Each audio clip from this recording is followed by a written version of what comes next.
뇌를 사용하지 않는 운동은 노동이다. 1분동 적정 시간. 1. 유산소 운동의 중요성. 유산소 운동은 심장과 폐의 기능을 향상시키고 혈액 순환을 개선하며 체내 산소 공급을 증가시킨다. 이러한 효과는 신체의 전반적인 내사율을 높이고 체중 감소 및 체지방 감소에 기여한다. 또한 유산소 운동은 스트레스 감소와 기분 개선에도 긍정적인 영향을 미칩니다. 1. 유산소 적정 운동 시간. 유산소 운동은 일반적으로 30분에서 60분 정도가 적당하다. 이 시간 동안 지속적으로 운동을 수행하는 것이 중요하다. 연구에 따르면 최소 150분의 중간 강도 유산소 운동이 권장되며 이는 심혈관 건강을 유지하고 체중 조절에 효과적이다. 이 중간 강도의 유산소 운동. 중간 강도의 유산소 운동은 최대 심박수의 50-70% 범위에서 수행되는 운동을 의미한다. 이 범위에서 운동할 경우 심박수가 증가하고 산소 소비량이 증가하여 심혈관 시스템이 강화된다. 중간 강도의 운동은 일반적으로 걷기, 자전거 타기, 수영 등이 포함된다. 3. 운동 지속 시간의 효과. 30분 이상의 유산소 운동은 지방 연소를 촉진하고 체내 에너지 대사를 개선하는 데 효과적이다. 연구에 따르면 30분 이상 지속되는 유산소 운동은 체내 지방 산화율을 증가시키고 인슐린 감수성을 개선하여 대사 질환 예방에 기여한다. 4. 강도 조절. 1. 강도의 중요성. 유산소 운동의 강도는 근육 손상 예방에 중요한 역할을 한다. 너무 높은 강도로 운동할 경우 근육 섬유에 미세한 손상이 발생할 수 있으며 이는 염증 반응을 유발하고 회복 시간을 늘릴 수 있다. 따라서 자신의 체력에 맞는 강도로 운동하는 것이 중요하다. 이 자신의 체력에 맞는 강도 설정. 운동 강도를 조절하기 위해서는 자신의 최대 심박수를 기준으로 설정하는 것이 좋다. 최대 심박수는 일반적으로 220에서 자신의 나이를 뺀 값으로 계산할 수 있다. 예를 들어 30세의 경우 최대 심박수는 190bpm이다. 중간 강도의 유산소 운동은 이 최대 심박수의 50-70%, 95-133bpm 범위에서 수행하는 것이 이상적이다. 3. 강도 조절 방법. 운동 중 자신의 심박수를 체크하거나 일반적으로 강도를 조절하는 방법은 초보의 경우 우선 30분의 기점으로 지속 가능한 속도이다. 30분을 정하고 유지 가능한 속도로 훈련하다가 추후 옆 사람과 힘든 정도의 강도로 30분 운동하는 것이 좋다. 대화가 가능하면 중간 강도, 대화가 어려우면 높은 강도로 간주할 수 있다. 이러한 방법은 운동 강도를 조절하는 데 유용하다. 5. 추가적인 고려사항. 1. 워밍업과 쿨다운. 유산소 운동을 시작하기 전에 50분간의 워밍업을 통해 근육을 준비시키고 운동 후에는 쿨다운을 통해 심박수를 안정시키는 것이 중요하다. 이는 부상의 위험을 줄이고 회복을 촉진하는 데 도움이 된다. 2. 영양 섭취. 유산소 운동 후에는 적절한 영양 섭취가 필요하다. 특히 탄수화물과 단백질을 포함한 균형 잡힌 식사를 통해 에너지를 보충하고 근육 회복을 도와주는 것이 중요하다. 연구에 따르면 운동 후 30분 이내에 영양을 섭취하는 것이 근육 회복에 가장 효과적이다. 3. 수분 섭취. 유산소 운동 중에는 충분한 수분을 섭취하는 것이 중요하다. 탈수는 운동 성능을 저하시킬 뿐만 아니라 근육 경련과 피로를 유발할 수 있다. 운동 전, 중, 후에 적절한 수분을 섭취하여 체내 수분 균형을 유지하는 것이 필요하다. 2. 근력 운동 적정 시간. 한 근력 운동의 중요성. 근력 운동은 근육의 크기와 힘을 증가시키는 데 기여하며 이는 일상생활에서의 신체 기능을 향상시키고 부상의 위험을 줄이는 데 도움을 준다. 또한 근력 운동은 기초 대사율을 증가시켜 체중 관리에 기여하고 골밀도를 높여 골다공증 예방에도 효과적이다. 근력 운동은 또한 인슐린 감수성을 개선하고 심혈관 건강을 증진시키는 등 다양한 건강상의 이점을 제공한다. 1. 운동 시간. 근력 훈련은 일반적으로 40분에서 80분 정도가 적당하다. 이 시간 동안 집중적으로 운동을 하되 각 세트 사이에 1-2분의 휴식을 취하는 것이 좋다. 근력 운동의 지속 시간은 근육의 피로도와 회복에 영향을 미친다. 너무 긴 시간 동안 운동을 수행하면 근육의 피로가 누적되어 손상의 위험이 증가할 수 있다. 연구에 따르면 80분 이상의 고강도 근력 훈련은 근육 손상의 위험을 증가시킬 수 있으며 이는 근육 섬유의 미세 손상과 염증 반응을 유발할 수 있다. 이 세트와 반복. 일반적으로 근육의 크기를 증가시키기 위해서는 4-8회의 반복을 3-4세트 수행하는 것이 효과적이다. 반면 근력을 증가시키기 위해서는 85회의 반복을 3-5세트 수행하는 것이 좋다. 이러한 반복수와 세트수는 근육에 적절한 자극을 주어 성장과 회복을 촉진한다. 연구에 따르면 주 3-4회의 근력 운동이 근육의 성장과 회복에 효과적입니다. 이 범위는 근육의 크기와 힘을 증가시키는 데 효과적이며 과도한 세트나 반복은 근육 손상의 위험을 증가시킬 수 있다. 특히 고중량 훈련을 할 경우 반복 횟수를 줄이고 세트를 늘리는 것이 좋다. 이는 근육의 피로를 줄이고 회복 시간을 단축하는 데 도움이 된다. 3. 주기적 휴식. 근력 훈련 후에는 최소 48시간의 휴식을 두어야하며 같은 근육군을 연속으로 훈련하지 않도록 한다. 이는 근육이 회복하고 성장하는 데 필요한 시간을 제공하며 과훈련 증후군을 예방하는 데 중요하다. 연구에 따르면 근육은 운동 후 24일 2시간 동안 회복 과정을 거치며 이 기간 동안 충분한 휴식과 영양 섭취가 필요하다. 4. 강도 조절. 1. 강도의 중요성. 근력 운동의 강도는 근육 손상 예방에 중요한 역할을 한다. 너무 높은 강도로 운동할 경우 근육 섬유에 미세한 손상이 발생할 수 있으며 이는 염증 반응을 유발하고 회복 시간을 늘릴 수 있다. 따라서 자신의 체력에 맞는 강도로 운동하는 것이 중요하다. 이 자신의 체력에 맞는 강도 설정. 운동 강도를 조절하기 위해서는 자신의 최대 반복수를 기준으로 설정하는 것이 좋다. 최대 반복수는 한 번에 수행할 수 있는 최대 중량을 의미한다. 일반적으로 근력 운동의 강도는 60-80%의 1RM 범위에서 수행하는 것이 이상적이다. 예를 들어 1RM이 100kg인 경우 60-80kg의 중량으로 운동하는 것이 좋다. 3. 강도 조절 방법. 운동 중 자신의 피로도를 체크하거나 마지막 반복에서 힘들게 느껴지는 정도를 기준으로 강도를 조절하는 것이 좋다. 마지막 세트에서 1, 2회 반복이 더 가능할 정도의 강도로 설정하는 것이 효과적이다. 이러한 방법은 운동 강도를 조절하는 데 유용하다. 5. 추가적인 고려사항. 1. 워밍업과 쿨다운. 근력 운동을 시작하기 전에 50분간의 가벼운 걷기나 맨몸 동적 스트레칭 또는 본 운동의 30% 중량으로 15회 1세트. 워밍업을 통해 근육을 준비시키고 운동 후에는 쿨다운을 통해 심박수를 안정시키는 것이 중요하다. 이는 부상의 위험을 줄이고 회복을 촉진하는 데 도움이 된다. 2. 영양 섭취. 근력 운동 후에는 적절한 영양 섭취가 필요하다. 특히 단백질을 포함한 균형 잡힌 식사를 통해 근육 회복을 도와주는 것이 중요하다. 연구에 따르면 운동 후 30분 이내 단백질을 섭취하는 것이 근육 회복에 가장 효과적이다. 일반적으로 체중 1kg당 1.2.0g의 단백질 섭취가 권장한다. 3. 수분 섭취. 근력 운동 중에는 충분한 수분을 섭취하는 것이 중요하다. 탈수는 운동 성능을 저하시킬 뿐만 아니라 근육 경련과 피로를 유발할 수 있다. 운동 전, 중, 후에 적절한 수분을 섭취하여 체내 수분 균형을 유지하는 것이 필요하다. 이 연구 사례. 1. 연구 자료 1 연구 개요. 최근 한 연구가 금식 중 효과적인 훈련 방법에 대한 흥미로운 결과를 발표했다. 이 연구는 운동 볼륨 조절의 중요성을 강조하며 두 그룹의 운동선수를 대상으로 진행되었다. 이 연구 방법. 1. 첫 번째 그룹. 금식 기간 동안 8번씩 4세트의 웨이트 트레이닝 수행. 각 세트 사이에 4분의 휴식 시간. 이 두 번째 그룹. 동일한 조건에서 1세트를 줄여 총 운동 볼륨을 약 22% 감소시킨 상태에서 훈련 진행했다. 3연구 결과. 1. 두 번째 그룹. 근력과 점프력 모두에서 훨씬 더 큰 향상 보였다. 이는 금식으로 인한 영양 제한 상황에서도 적절한 운동량 조절이 회복력과 성과에 긍정적인 영향을 미칠 수 있음을 시사한다. 4. 결론.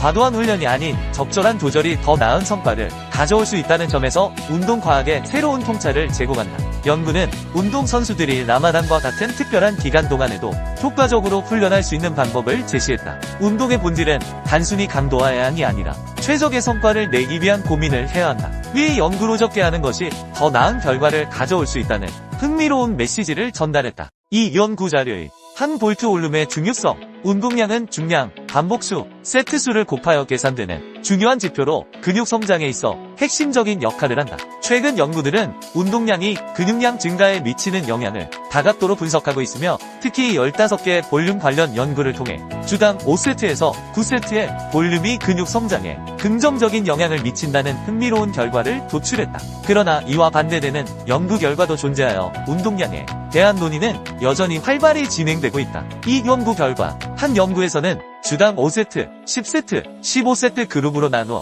24주간 운동한 결과 놀랍게도 10세트 그룹에서 가장 큰 근육 성장이 나타났고 20세트 그룹에서는 가장 낮은 성장이 관찰되었다. 이는 단순히 운동량이 많다고 해서 무조건 근육 성장이 이루어지는 것이 아니라 개인의 운동 수준과 적절한 볼륨 조절이 얼마나 중요한지를 시사한다. 특히 숙련자들 사이에서는 10세트를 초과하면 근력 증가가 감소하는 경향이 나타나기도 했다. 3. 운동의 질. 많은 운동가들이 운동 강도를 늘리려는 과정에서 운동의 질이 떨어지는 경우가 많다. 과연 그 많은 세트를 소화할 수 있는 충분한 집중력과 에너지를 유지할 수 있을까? 많은 경우 운동의 질이 떨어지면서 근육 성장에 필요한 충분한 자극을 제공하지 못하는 상황이 발생한다. 사기언론. 이러한 연구 결과들을 종합해보면 운동량은 많을수록 좋지만 개인의 운동 수준에 맞는 볼륨을 소화할 수 있어야 근육 성장이 이루어진다는 결론에 도달할 수 있다. 과도한 운동량을 소화하지 못할 경우 오히려 부작용이 발생할 수 있다. 예를 들어 경력자라면 주 10세트의 가슴 운동을 수행할 때 벤치 프레스 3세트, 인클라인 벤치 4세트, 덤벨 플라이 3세트를 조합하여 적절한 강도를 유지하는 것이 중요하다. 3. 운동 강도와 빈도 설정. 운동의 강도와 빈도는 개인의 체력, 나이, 건강 상태에 따라 달라져야 한다. 따라서 맹목적으로 운동에 접근하기보다는 자신의 신체 상태를 정확히 파악하고 점진적으로 운동 강도를 높여 나가는 것이 중요하다. 일주일에 3일 이상 운동하는 것이 이상적이나 근육 회복을 위해 24일은 2시간의 휴식이 필요하다. 주말에 몰아서 운동하는 것은 피하는 것이 좋다. 이는 근육의 회복을 방해하고 부상의 위험을 증가시킬 수 있다. 또한 전문가와 상담하거나 개인의 컨디션을 잘 관찰하면서 운동 계획을 세워야 한다. 네.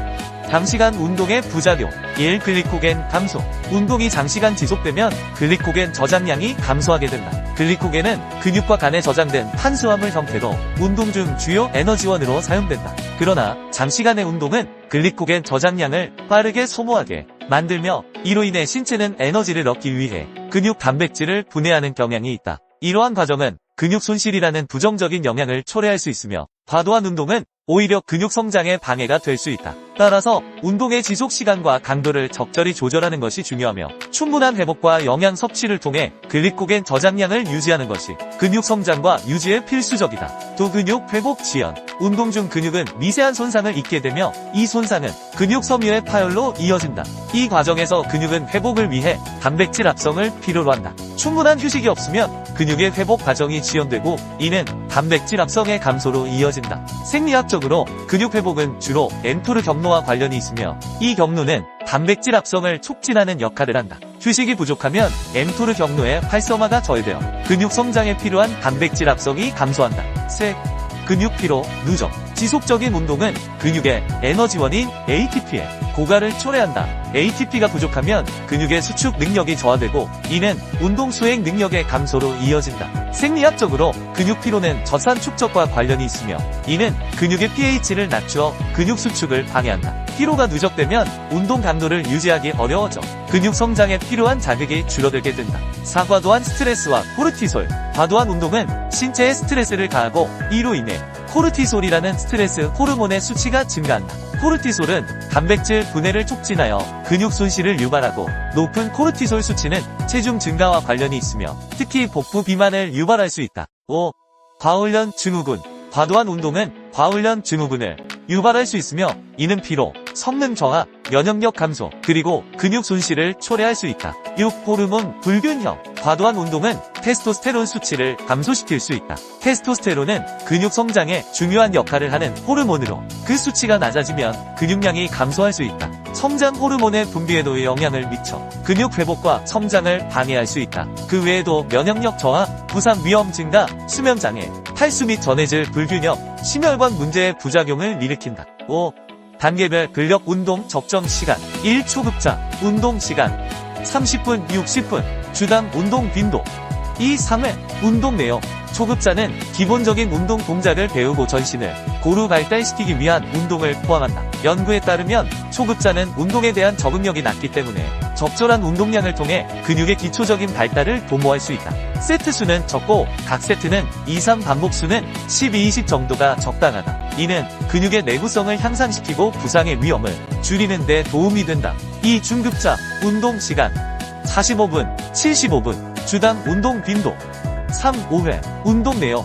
중급자는 특정 근육군을 집중적으로 훈련하며 다양한 운동 기구와 기법을 활용한다. 연구에 따르면 중급자는 운동 강도와 볼륨을 조절하여 근육 성장과 근력 향상을 도모할 수 있다. 세트 수는 증가하고 각 세트 3, 4 반복 수는 62회로 조정할 수 있다. 이는 근육의 하이퍼트로피를 촉진하는 데 효과적이다. 3. 고급자 운동 시간 60분, 90분. 주당 운동 빈도 4, 6회. 운동 내용. 고급자는 고급 기술과 다양한 훈련 방법을 사용하여 특정 목표를 달성한다. 연구에 따르면 고급자는 운동의 강도를 높이고 세트 수와 반복 수를 조절하여 최대 근력과 근육량을 증가시킬 수 있다. 일반적으로 4-6세트, 4-8의 반복이 권장되며 이는 근육의 피로도를 증가시켜 더 큰 자극을 제공한다. 또한 충분한 휴식과 회복 시간을 고려해야 하며 이는 근육의 회복과 성장을 촉진하는 데 필수적이다. 이 단계별 유산소 운동 적정 시간 1. 초급자 운동 시간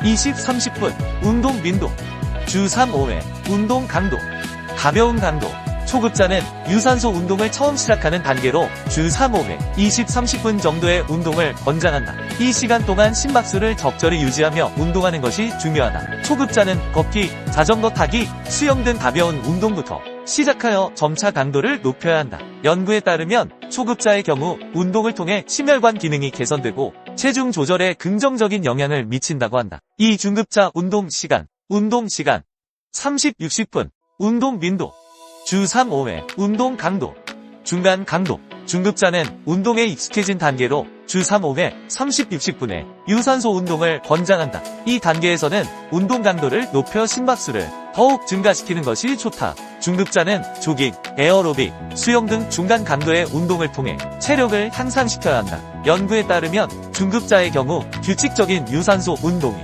체지방 감소와 근육량 증가에 기여한다고 보고되었다. 3. 고급자 운동 시간 60-90분 운동 빈도 주 3-5회 운동 강도 고강도 고급자는 체력이 극대화된 단계로 주 3-6회 60-90분의 유산소 운동을 권장한다. 이 단계에서는 더 높은 강도의 운동을 통해 최대 체력을 발휘해야 한다. 고급자는 히트, 마라톤 훈련 등 고강도의 운동을 통해 심폐지구력을 향상시킬 수 있다. 연구에 따르면 고급자의 경우 고강도 운동이 대사율을 증가시키고 심혈관 건강을 더욱 개선하는 데 효과적이라고 한다. 주의사항 및 팁. 수축이 잘 돼야 이완이 잘 된다. 이완이 잘 돼야 수축이 잘 된다. 흔하게 몸의 반동을 이용하는 경우가 많다. 이럴 경우 전신운동으로 전신운동을 원한다면 추천하지만 아니라면 최대한 무릎과 허리의 움직임을 제어해야 한다. 항상 올바른 방법을 숙지하고 운동하기 바란다. 또한 어떤 운동을 하든 자세를 잘 유지하기를 바란다. 반동이 일어난다는 것은 과한 중량을 억지로 들고 있다거나 잘못된 습관이 자신도 모르게 몸에 배어 있다는 것이다. 이것을 자각했다면 스스로 고쳐나가길 바란다. 운동 자세 또한 운동의 중요한 부분을 차지한다. 물론 부상을 예방하는 측면도 있지만 제대로 된 근육 발달을 위한 것이기도 하며 다른 것을 다 제쳐놓고라도 멋이 없다. 폼이 안 나고 너무 아마추어 같아 볼품없다. 몸은 멋있는데 운동 폼이 이상한 사람이 있는가? 이상하게 운동하면 당신은 어디서든 운동하는 사람이 아닌 이상한 사람으로 보이게 된다. 전혀 멋있어 보이지 않는다는 소리다. 그러니 제대로 된 자세로 운동하여 올바른 근육 성장을 이루길 바란다. 호흡. 수축할 때 뱉고 이완할 때 마시는 이유는 호흡을 뱉을 때 근육이 수축하고 호흡을 마실 때 근육이 늘어나기 때문이다. 근육은 호흡을 내뱉을 때 함께 수축한다. 반대로 호흡을 마시는 경우 근육은 늘어나기 때문에 호흡을 마시는 것은 근육을 이완하는 데 효과적으로 작용한다. 처음에는 무게 없이 근육의 움직임을 느끼도록 맨몸으로 연습하는 것이 좋다. 무게 없이 맨몸으로도 충분히 자극이 전달된다. 근육은 무게로 움직이는 것이 아니다. 근육은 움직임 자체로 사용되는 것이다. 집중. 근육의 느낌을 잡는 것을 어려워하지 말아라. 근육의 모양인 결과운동 진행 방향을 상상하고 집중하면 된다. 선수처럼 느끼려 하지 마라. 느껴지지 않는다. 당신은 프로 선수가 아니다. 꼭 느낌을 컨트롤해야 하는 것이 아니다. 결국 뇌가 하는 것이니 상상과 집중만 제대로 하면 된다. 자극에 연연하지 마라. 저절로 되기도 하고 안 돼도 상관없다. 중요한 것은 생각과 집중이다. 그러니 이미지 트레이닝을 하는 것이다. 그러면 몸은 뇌의 명령에 따라 움직임으로 집중하고 상상만 하면 된다. 이것은 선수들의 경우에도 마찬가지이다. 경력과 상관없이 집중과 상상으로 근육의 성장은 달라진다. 그만큼 중요한 것은 집중과 상상이다.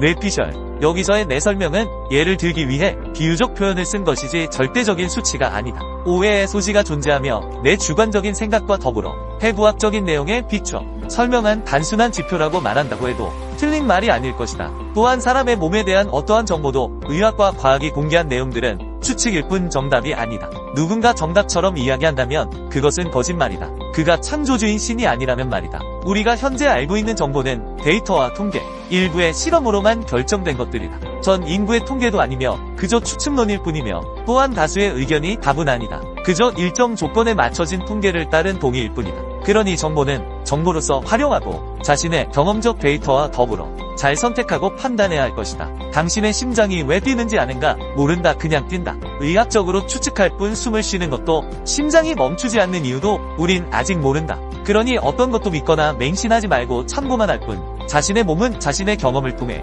자신에게 맞는 운동 방법을 찾아 나가길 바란다. 5. 마무리. 근육 운동을 할 때 생각을 하고 안 하고의 차이는 음식을 씹느냐 삼키느냐와 같다. 음식을 삼키면 맛을 모르고 씹으면 맛을 느낄 수 있다는 것이다. 삼킨 음식의 맛을 뇌가 인지하지 못하고 느끼지 못하듯 생각 없이 운동을 한다면 근육이 제대로 사용되지 못하고 삼킨 음식처럼 맛을 인지하지 못한 근육은 움직임을 인지하지 못하는 결과로 성장은 늦어진다.